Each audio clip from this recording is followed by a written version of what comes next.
Assalamualaikum warahmatullahi taala wabarakatuh. Tuan-tuan, saudara-saudara, macam biasalah kita bertemu lagi di channel ini. Tapi bagi yang baru menonton dan berminat untuk melihat video-video berikutnya, jangan lupa subscribe, tekan itu tombol loceng, insyaallah tekan all kah atau semua kah di situ. Video berikutnya boleh tengok. Nah, tuan-tuan dan puan-puan, macam biasa, tidak payah ada intro-intro kah, bunga-bunga kah. Kita terus ke topik kita, topik yang bikin kita sedih, bikin kita marah, tapi kita harap kita boleh istiqamah dan terima. Tentang serangan media sosial ya, cyber trooper, keyboard warrior daripada pihak sebelah lah, pihak lawan, yang menggelarkan penyokong-penyokong parti warisan dari kalangan orang-orang Bajau Suluk, terutamanya lah ya, sebagai parti. Oke, hal ini sudah lama berlaku, sudah lama ongoing orang bilang.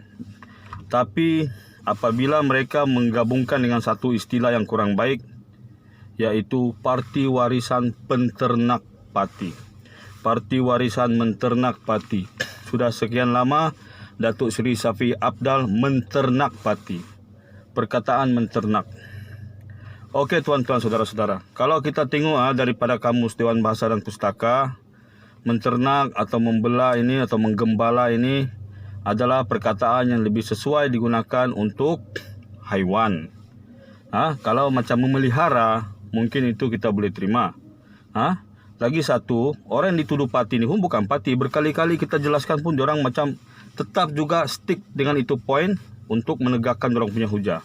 Jadi macam saya cakap tadi, perkataan menternak sebenarnya lebih sesuai digunakan untuk haiwan. Tapi di mana-mana status atau komen diorang tetap menggunakan perkataan menternak ini. Nah, jadi bila seseorang sudah menyamakan golongan yang satu lagi dengan haiwan, ini saya rasa sudah keterlaluan, ya. Tapi tidak apa. Satu jari menunjuk, tiga jari tuding balik, ya. Siapa mereka untuk mengatakan pihak yang satu lagi itu haiwan? Di Amerika, di Eropa banyak kes-kes racism.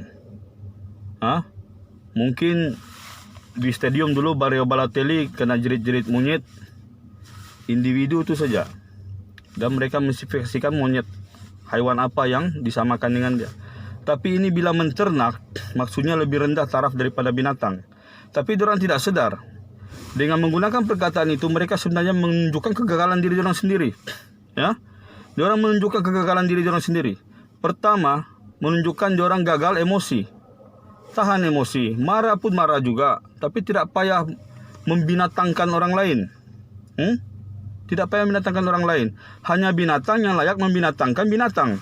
Kita sesama manusia, manusialah. Mau resis, tapi tidak payah membinatangkan orang. Saya faham, parti sebelah memang sudah biasa dengan amalan begini. Mengkafirkan orang, membabikan orang. Tengok dengan DAP orang cakap diapig, kan? Oke, tidak apa. Itu kegagalan pertama. Diorang gagal mengawal emosi. Kegagalan kedua, diorang gagal memahami bahasa. Kan menternak itu sesuai untuk perkataan menggembala haiwan gitu. Jadi kenapa diorang pergi guna perkataan tu? Oke, itu kegagalan bahasa. Yang ketiga, kegagalan budi bahasa. Bila budi bahasa kita sudah gagal, tiada adab sopan macam bapak mamak tiada ajar, bermaksud otomatik kegagalan keempat, yaitu kegagalan sebagai warga negara Malaysia.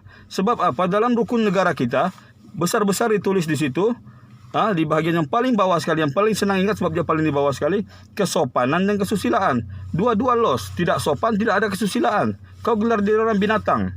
Binatang tu pula adalah orang yang senegara dengan kau sendiri, yang seagama dengan kau sendiri. Saya yakin perkataan menternak ini tidak 100% daripada suku tertentu atau pihak tertentu. Dan saya yakin orang Sabah tidak akan tergamak juga ini. Tapi ini cyber trooper yang kita tidak tahu dari mana. Boleh jadi orang Sabah juga, kita tidak tahu, wallahu alam. Yang kelima ke keenam gitu, yang paling penting, sebagai manusia, kau sudah gagal menjadi seorang manusia. Kenapa? Sebab kita sebagai manusia, kita hidup dengan dua hubungan, ya, terutama kalau orang Islam. Pertama adalah hablum minallah, yaitu hubungan kita dengan Allah. Itu antara kita dengan Allah Ta'ala. Ibadat kita, tauhid kita, hati kita. Yang kedua, hablum minan nas, hubungan kita sesama manusia. Manusia harus memuliakan manusia yang lagi satunya. Tidak kiralah dia musuh atau apa, ya. Tapi ini kamu membinatangkan seorang dengan menggunakan istilah yang tidak dapat diterima. Menternak. Dan bila saya stalk itu apa? akaun orang yang menggunakan perkataan itu, saya tengok bukan main lagi. Pray for Palestine, pray for Uyghur, pray for Muslim in India, pray for Rohingya. Saya tidak yakin kau pergi pray. Dan saya tidak yakin orang pray macam kau ni diterima dia punya pray.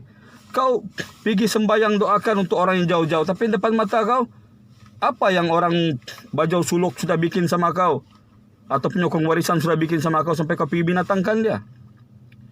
Pernah jumpa kah? Di pihak warisan atau di pihak parti-parti yang bukan sealiran dengan diorang menggunakan perkataan begini kasar? Saya rasa jarang. Diorang terbiasa dengan mentaliti macam ini, menggunakan kata-kata kasar macam ini. Karena apa? Sudah terlalu lama berkuasa. Jadi diorang dibuat dengan rasa sombong. Dia ingat dunia ini tidak akan habis untuk dia juga. Puak elit lah katakan. Jangan begitu. Jadi kenapa mau salahkan pihak satu sampai kau binatangkan? Dan berapa kali saya bilang, soal parti, pihak mana yang paling mesra parti? Berikan saya satu bukti. Bila masa warisan ini mesra parti? Tindakan yang mana dalam parti warisan menunjukkan dia mesra parti? Jawapan dia ilek, nol, tak ada, kosong. Tapi kalau parti sebelah, boleh buka YouTube. Jangankan di Sabah, di Semenanjung sendiri. Bang lah kena kasih janji kedai runcit dengan syarat pergi mengundi. Pakistan boleh mengundi. Kalau untuk Brother Max dan Brother Jeff serta Brother Joe dari parti Bulan Sabah dan parti Bintang, tentu kamu belum lupa lagi kena taji oleh 05 kan? Masa pilihan raya yang lepas, siapa yang taji kamu? Warisan. Warisan tidak wujud itu time. Parti mana yang taji kamu pakai 05? Diorang pakai 05, pergi kasih kalah kamu, kan? Itu pengundi phantom voters, orang bilang pengundi hantu. Bila kamu kalah, di 05 tu dia tangkap, tidak kenang budi juga diorang sama orang yang tolong diorang. Lepas itu, kamu salahkan orang Sabah yang berketurunan Bajau Suluk. Tapi yang 05 kamu tidak berani. Lagipun orang-orang begini, keyboard warrior, cyber trooper macam ini, saya yakin, kalau di dunia nyata, tidak mungkin dia berani bilang, hoi Pati, hoi aku ternak. Tidak berani. Tidak berani tuan-tuan. Tidak berani. Jadi kalau kamu tidak boleh membawa apa yang kamu amalkan di media sosial di dunia luar, tidak payahlah. Kalau itu cuma berani di situ, saya tidak payah. Saya tidak cakap saya super berani, tapi apa yang saya cakap, insya Allah saya boleh lakukan di luar. Jadi kepada rakan-rakan penyokong parti warisan yang terus-terusan digelar diejek sebagai parti, kaum Bajau Suluk yang terus-menerus diejek sebagai parti, lepas itu ditambah lagi dengan perkataan menjijikkan, menternak macam ini. Kita sabar ya tuan-tuan.